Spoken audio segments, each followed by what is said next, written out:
So this is our Schönox SL. This is a cement-based patching and smoothing compound with the added benefit of being moisture resistant. So basically what that means is this product can be used on top or beneath moisture mitigation systems or underneath high RH adhesives.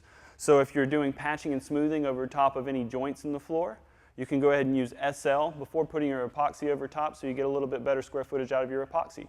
Or you can use it directly underneath high moisture scenarios. So now we'll show you mixing of our Schönox SL. It's our everyday patching and smoothing compound. It's a moisture-resistant product, as we said before.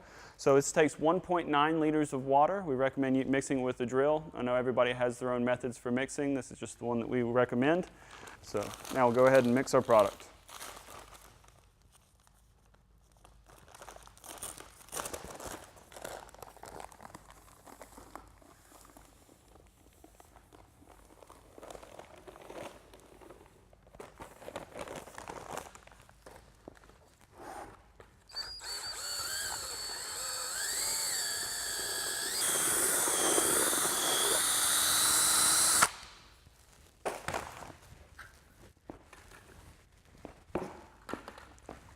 So this is just a trowelable product.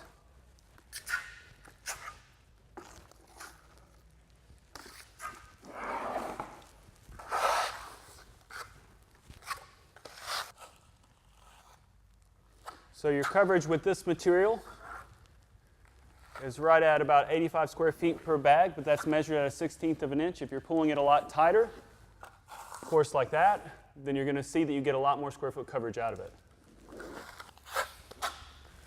Just like anybody with a trowel, you tend to try to play too much in the material. So whenever you get it to the flatness that you need, just leave it. And so you hold your trowel at a good 45-degree angle or a narrow angle to the floor, and you're not trying to apply too much pressure. You're literally just gliding the trowel across the floor. And the product should roll as it's going over the trowel. So that's our Schönox SL. It's a very fast drying compound, about 25-30 minutes. It's going to be relative to anything else that you're using on the market as far as drying time. One thing that you do need to keep in mind, whenever you're installing a resilient floor covering, this is probably a standard method that is commonly used whenever installing resilient floor covering if you're not leveling. And so one thing to keep in mind is the thickness that is required for whatever resilient floor covering you're putting down. So in some cases it might make more sense to level. In most cases, if resilient floor covering manufacturers that I'm familiar with, that they've all required at least 1/8 of an inch of cementitious-based material down. It's a lot easier to do that with the leveling compound than, say, a patch. However, if you're more comfortable using a patch, this is a perfectly acceptable way to do that. So this is our Schönox SL.